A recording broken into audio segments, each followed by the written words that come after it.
Apple iPhone Air, finally it got launched, and something refreshing in the air or in the world of sophistication with respect to smartphones as well as manufacturing achievement. The brand new iPhone Air might be the thinnest full-fledged smartphone that we will ever see. Now before we delve deeper into the iPhone Air, if you look at what other brands are up to, obviously the brand that pops up is the Samsung. Now as if Samsung already knew this was going to happen, they bought the Samsung's S25 Edge much earlier, which in itself is a great achievement with very less compromises being made to develop a 5.8mm thickness phone. Very less compromises, that's the key element here, because you don't want to lose a lot of important functionality with regard to the smartphone while you are making the smartphone very thin. So that should be the focus there, not to lose many functional elements like the camera setup, maybe the battery backup. So the compromises, what they are making here is what matters to get that full-fledged smartphone. Now if we compare that with the new iPhone Air, it's even thinner at 5.64mm.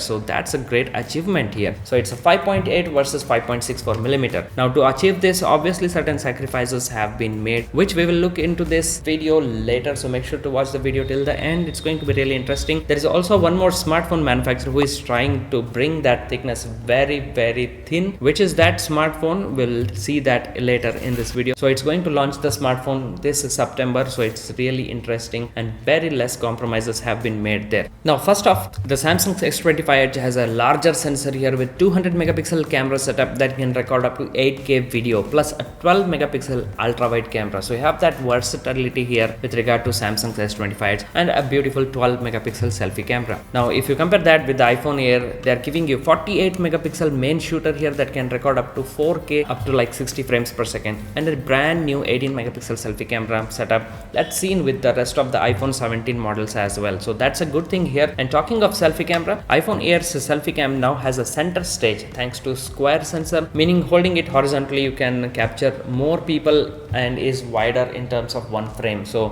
while capturing selfies, you don't have that trouble of gathering people around you as close as possible. So they can comfortably stand and still be able to get covered into the frame. It's a really cool thing, and they have achieved this with the iPhone Air. As with the screen here, it's 6.7 inches, so which is slightly larger than the iPhone Air, sitting at 6.5 inches, with both offering 120Hz refresh rate, which is a LTP OLED display as well. Now looking at the screen here, again it's a feat that they're trying to achieve. 6.5 versus 6.7 you'll get with the S25 Edge. Now Samsung managed to fit 23% more battery capacity the S25 Edge while also delivering faster 25 watts wired charging, but slightly faster 20 watts wireless charging on the iPhone Air compared to the 15 watts by Samsung. So most importantly, the S25 Edge brings a USB Type-C 3.2 port with faster data speeds for transfer, while iPhone is still stuck at Type-C 2.0. Samsung has also managed to fit stereo speakers and retains physical SIM slot as well, which is really important in my opinion, while the iPhone sticks with the eSIM only option.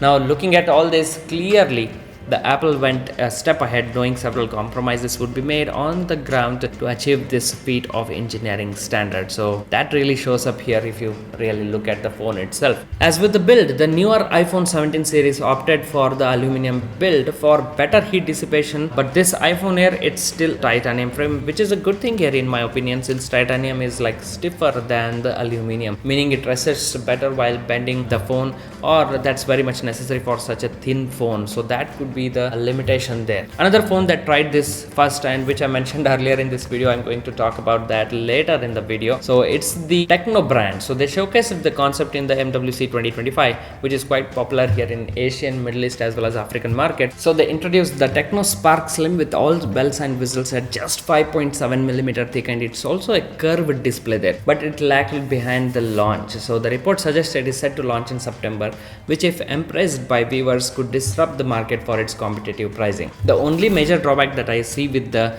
iPhone Air is the price. So it should have been somewhere around $700-ish to leave that impression of small, slim and sexy phone that everyone can try a hands on, but that didn't happen.